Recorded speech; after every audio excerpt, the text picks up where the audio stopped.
Praise the Lord. Good morning. I trust that you are having a great morning. What a wonderful day. Pentecost Sunday, May the 31st, 2020. And you know what? I love Pentecost Sunday. I love the things of the Spirit and how the Spirit works amongst God's people. And I just trust today that that you will just drink in the Spirit and the presence of God, and just let the fire of God rekindle in your heart and in your life. And I wish we could gather together in this place today and just have a great grand celebration. And it would be awesome. But you know what? We're doing the best right now we can possibly do. And we just hope this morning that you'll just open your hearts into the Lord.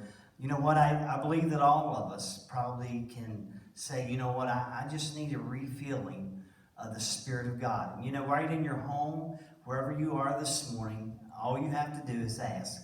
That's all that God tells us in His Word. He says, ask and it shall be given unto us. And so you know what? If you're walking through a very dry place in your life, if you feel like that that you've sort of out of step, or you just really need something, just begin to reach out to the Lord and say, God, I just want you to come and minister into my life and minister into my heart. And if you need restoring, you can say, you know what, God, I just need you to restore me. And I believe that God can do that today as well. We just want you to worship the Lord this morning as Jody leads us in a song. Just open your hearts into the Lord and let God minister into you. Let's go to the Lord in prayer. Our precious Heavenly Father, we come before you today, God. And what a great day it is, Pentecost Sunday, that we can celebrate the great things that God that you've given unto us. Lord, not only the Holy Spirit is our comforter, but God, you said He's our guide. And we thank you this morning, God, that He lives and dwells with us. And Father, we thank you this morning that, God, that we can just worship you today in spirit and in truth. And God, that we can glorify your name. And we pray this morning for each and every one that is listening, wherever they might be today, that, Lord, that you'll just reach out unto them. And God, that you'll touch them in a very special way.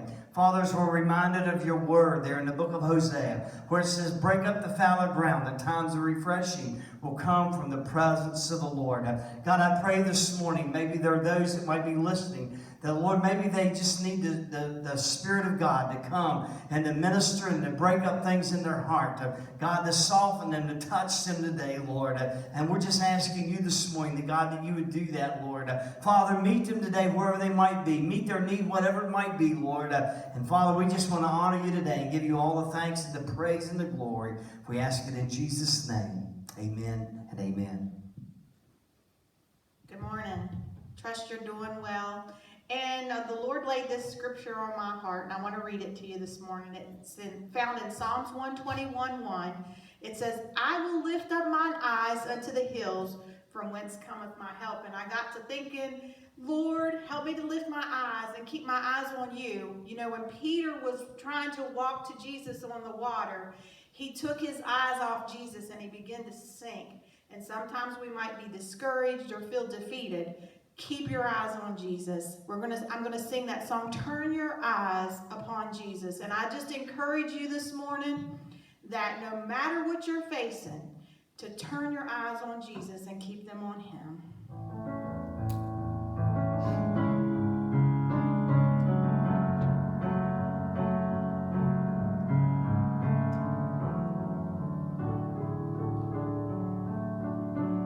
Turn your eyes upon Jesus. Look full in His wonderful face.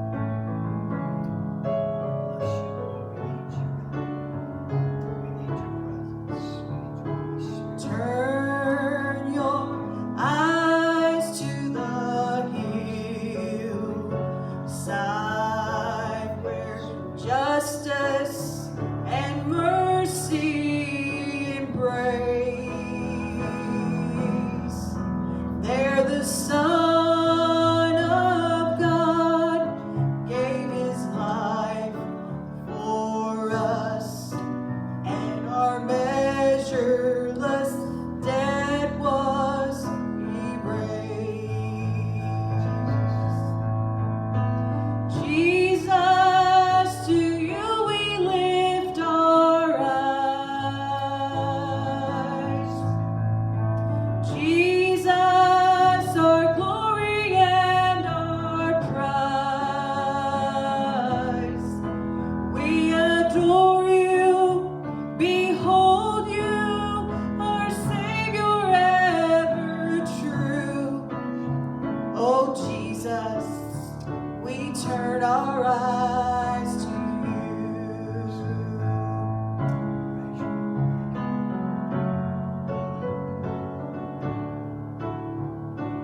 Turn your eyes to the morning and see Christ, the Lion awake. What a glorious dawn! Fear of death is gone, for we carry his life in our veins. Jesus, to you we lift our eyes. Jesus, our glory and our prize. We adore you, behold you, our Savior ever true. Oh Jesus, we turn our eyes on you. Jesus, we turn our eyes to you. Turn your eyes to the heavens. Our King will return for his own. Every knee will bow, every tongue will shout, all glory to Jesus alone. Jesus, to you we lift our eyes. Jesus, our glory and our prize. We adore you, behold you, our Savior ever true. Jesus, we turn our eyes on you. Jesus, we turn our eyes on you. Jesus, help us keep our eyes on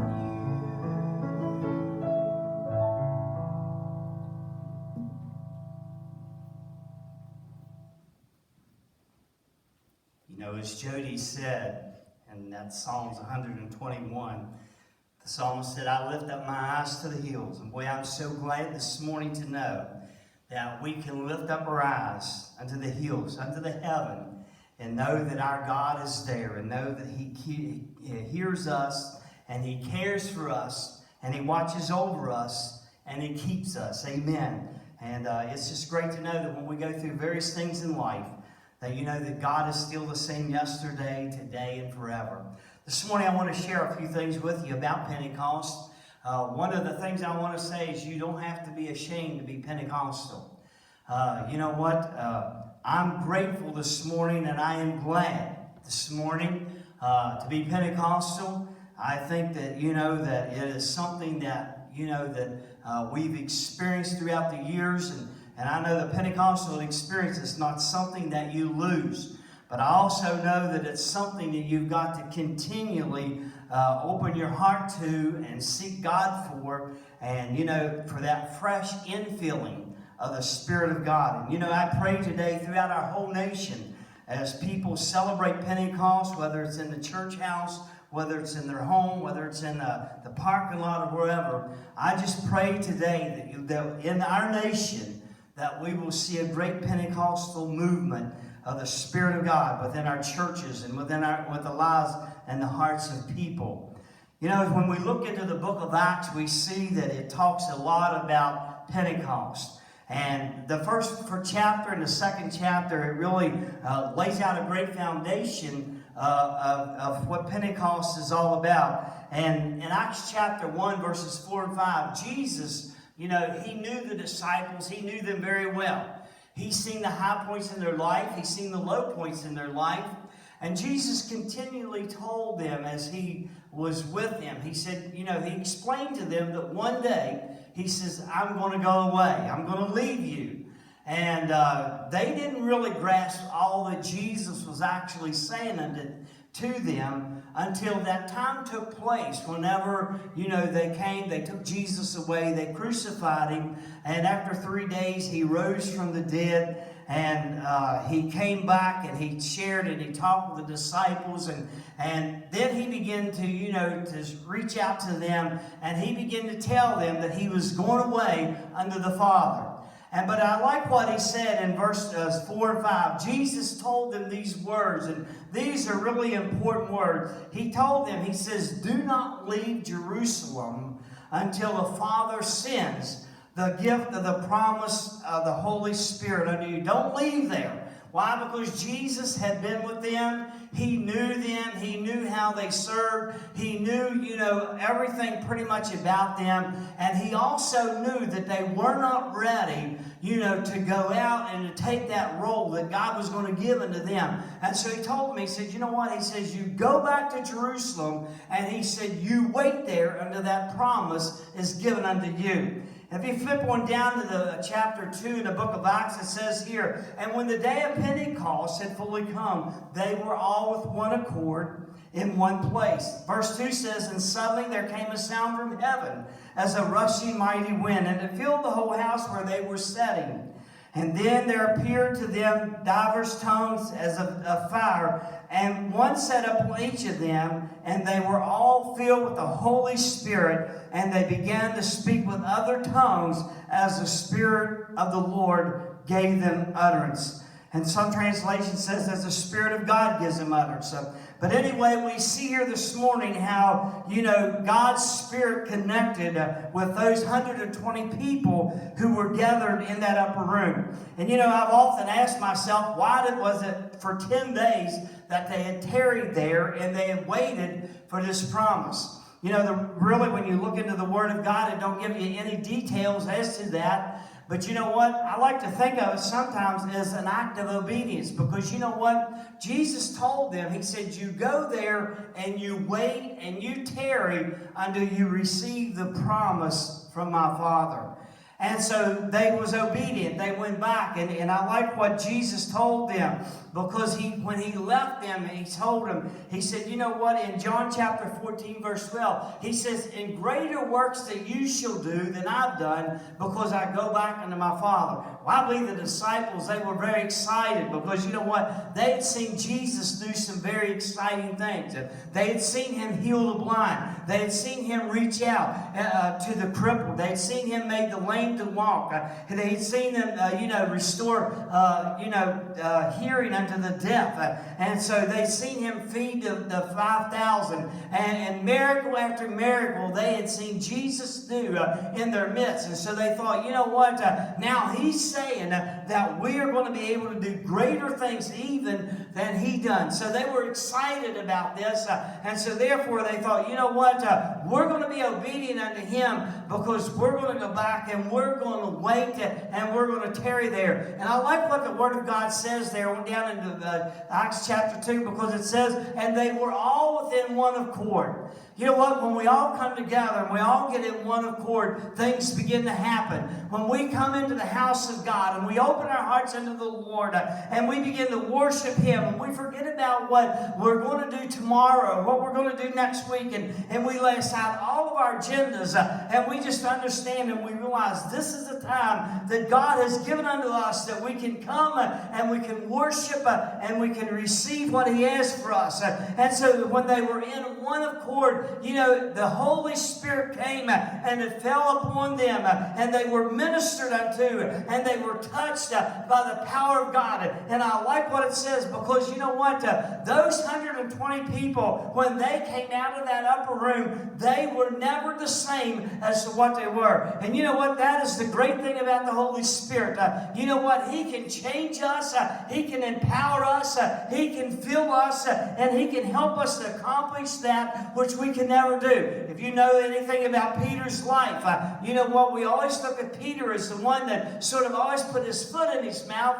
But you know what? At least he got out of the boat. At least he done other things. But you know what? Here now, since the Spirit and the power of God has settled within his life, that as you go on down and you look there and you'll see where, you know what? It says Peter, he stood up and it said he preached unto them. And it said in his preaching, when he was done and completed his sermon, it said there was about 3,000 people that was added to the church. Now before, you know what, Peter, he would have never done that. He would have never said that. But you know what? There was something that changed him when the Holy Spirit came and it filled his life. This was something that was prophesied by the prophet Joel all the way back in Joel chapter 2 and verse 28. And this is what it said. And it shall come to pass afterwards that I will pour out my Spirit upon all flesh. Your sons and your daughters, they shall prophesy. Your old men shall dream dreams. And your young men shall see visions. And you can go throughout all the book of Acts and you can see miracle after miracle after miracle that accomplished after the empowering of the Holy Spirit fell upon them. You can look in a few chapters and you can see where, you know, John and Peter, in the 3rd chapter there, it says they went to the temple. And on the way to the temple, it says there was a crippled man that he laid there by the gate. And he was asking, and Peter looked at him and he says, you know what? He says, silver and gold have I none, but such as I have I give unto thee. And so therefore, you know what? Peter, he boldly spoke and he boldly proclaimed Jesus unto this man. And the Bible says that this man, he got up and he began to walk. He began to leap. And you know what? I mean, you know what? There was an exciting because it says he followed him on to the house of God. And you know, I believe that the Holy Spirit ought to excite us. I believe that we ought to get excited about the things of God in the day and the hour that we're living in. If there's ever a time that the church needs the empowering of the Holy Spirit, I believe that it's in the day and the hour that we are living in. For there is no substitutes for the Holy Spirit. The only thing that can make a church, a Pentecostal church, is the power of the Holy Spirit. And we, the church, we have that power. I like what Romans 8:11 says. For it says the same Spirit that raised Christ from the dead, He lives and dwells within us. And I like that so much because I'm glad this morning to know one thing, that same Spirit that lifted Jesus out of that tomb, that same Spirit and power, it lives and dwells within me. It gives me the power to witness. It gives me the power to live my life. It gives me the power to serve and to walk with God, even in the hard times that we go through. And so therefore this morning, how we need the power of the Holy Spirit again. I believe that there's time for the old timers of the church who have been filled with the Holy Spirit from years ago. I believe it is time that we find ourselves a place and we begin to say, oh God, would you stir the fire that I once had within my spirit, that I once had within my life. Would you stir that gift up within me, as Paul told Timothy. He said, you know what, Timothy? He said, I want to remind you to stir up the gift. And church, I'm telling you, there's times when we need God to come and to stir our hearts. I don't believe that we need more church services. We don't need need more broken down programs that's not working in the church or in the body of Christ, but how we need the power of the Holy Spirit to come and to rest upon us in a fresh and in a new way. How we need that empowerment that only we can receive from the God of heaven. How we need that in our churches in the day and the hour. We need that so much. And we need to be praying for that. And I trust that this day and the days that are before, that you will start asking God. You'll say, you know what, God, I want to be all that I can be for you. You know, I want you to remind you something this morning, church. Sometimes the only way that we can really be what we really want to be for God is we've got to have the power of the Holy Spirit, because we can't do it within ourselves. That's why God sent the Holy Spirit. The Bible said that He's our comforter. And we need Him to be our comforter, but He's also our guide. And boy, we need Him to be our guide. I ask God this every day of my life. I say, you know what? Lord, would you order my steps? God, would you go before me? And I'm glad that the Holy Spirit, He embraces my life. He embraces my heart. And He's there to empower me. He's there to help me. He's there to lead me. And He's there to lead you if you'll just ask Him. You know, I believe that God wants us to be Pentecostal. I believe that God wants all of us, you know, to have that Pentecostal experience. And you might say, well, you know what? I really don't need all that power. Yes, you do. You know what? If you have anger in your heart, if you have issues in your life that you're trying to overcome, you know what? You can't overcome those things by yourself. But if you'll just reach out to God, you'll begin to cry out and say, God, I just need the power of the Holy Spirit in my life. And you know what? I've learned one thing. You don't even have to be in a church service to be baptized in the Holy Spirit. I was just talking to a young man this week, and he was sharing with me just a few Sunday mornings ago, him and his wife, they were sitting in their living room. And he said, you know what? He said, as Jody began to worship, as she began to sing those songs, he said, we just began to open our hearts into the Lord. And he said, I'm telling you, he said, the Holy Spirit came down in that living room. And he said, we began to speak in tongues, and we began to praise God, and we began to glorify God. Church, I'm telling you, if there's ever time that we need those experiences, it's in the day and the hour that we're living in. We need to pass these things down under the generation that is coming up now. We need to pass these things down into the lives of our children and our grandchildren, because when it all comes down to the final straw, the only thing that's going to last is what we've allowed Jesus, what we've allowed the Holy Spirit to do in our life.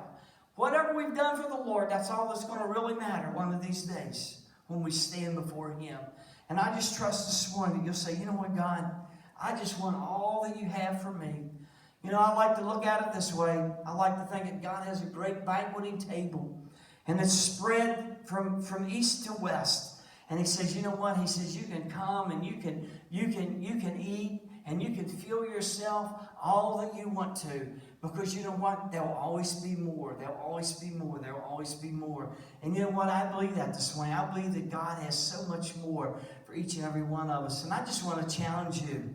Open your heart to the Lord and say, you know what, God? I'm dry. I'm thirsty. God, I know that there's something that I'm missing in my life. And Lord, I need what you have for me. And just begin to lift your voice into the Lord, because you know what? God hears you, and God answers. He will answer you. Let us pray. Our precious Heavenly Father, we come before you this morning. And God, we thank you, Lord, today for your great love. We thank you, Lord, for the outpouring of your Holy Spirit. God, what a precious gift that, God, that you've given unto us, Lord. What a precious gift that you've given to the church, the body of Christ. And Father, I just pray this morning that, God, that for every one of those who listen, and God, those who hear a portion of this word today, the Lord, it will speak so strongly into their heart, God. I pray, Father, that there'll be those that, Lord, that they'll just break out of their comfortable zone, Lord. And God, they'll just begin to cry out to you and say, God, if there's more. God, if you have more for me, God, I want it, Lord. I'm hungry for it, God. I'm thirsty for it, Lord. God, I pray today, the Lord, that there will be Pentecostal experiences, God, that will happen in living rooms and wherever people are gathered today, Lord. Father, Father, that are hearing this word, God, I just pray this morning that they will reach out their heart unto you, God. They'll lift up their voice to you and say, God, I need you, Lord, more. I need you more than I did yesterday, God. And I'm going to need you more than tomorrow, Lord. God, I need this gift that's been talked about. I need this power, though, God, that's been shared today. I need it in my life, that God, that I might better serve you, that God, that I might walk in the way that is pleasing and profitable to you, God, because I want to be true to you, Lord. I want to live my life for you, God. Father, we thank you this morning for your great love and for your presence and for your power this day, God. And we give you all the thanks and we give you the praise. We ask it in Jesus' name. Amen. I'm going to ask Jody if she would just sing that song one more time. Just a portion of it. You know, lift your eyes. And you know right where you are this morning, you can lift your eyes. You can reach out to Him this morning. Because I've learned over the years that distance is nothing for God. He hears you. And He'll hear you this morning. He'll come to you if you'll come to Him. And that's what He says in His words. He says, come to me, all ye that labor, that are heavy laden. And He says, I will give you rest. You may be tired, and you may be weary, and you may be weak, and you may be struggling. But I'm here to tell you this morning that we serve a God that is the same yesterday, today, and forever. And we serve a God who can restore you. So take this next few moments and just open your hearts to the Lord and just begin to worship Him and turn your eyes upon Him and say, God, I need what you have for me today. God bless you this morning.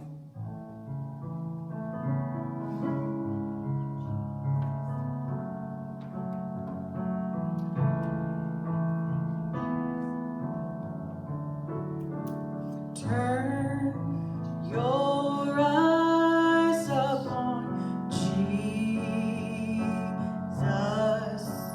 Look full in His wonderful face, and the things of earth will grow strangely dim in the light of His glory and grace.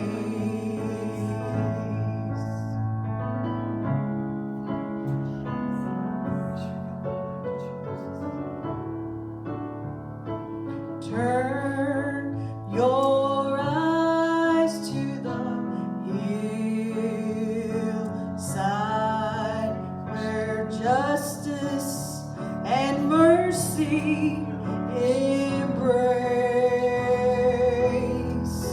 There the Son of God gave His life for us, and our measureless debt was erased.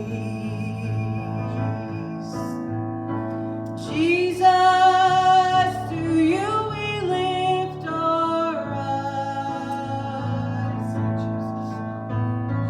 Jesus, our glory and our prize. We adore you, behold you, our Savior ever true. Oh Jesus, we turn our eyes on you. Jesus, to you we lift our eyes. Oh Jesus, our glory and our prize. We adore you, behold you, our Savior ever true. Jesus, we turn our eyes on you. Jesus, we turn our eyes on you. Oh Jesus, help us keep our eyes on you. God bless you, and keep your eyes on Jesus this week.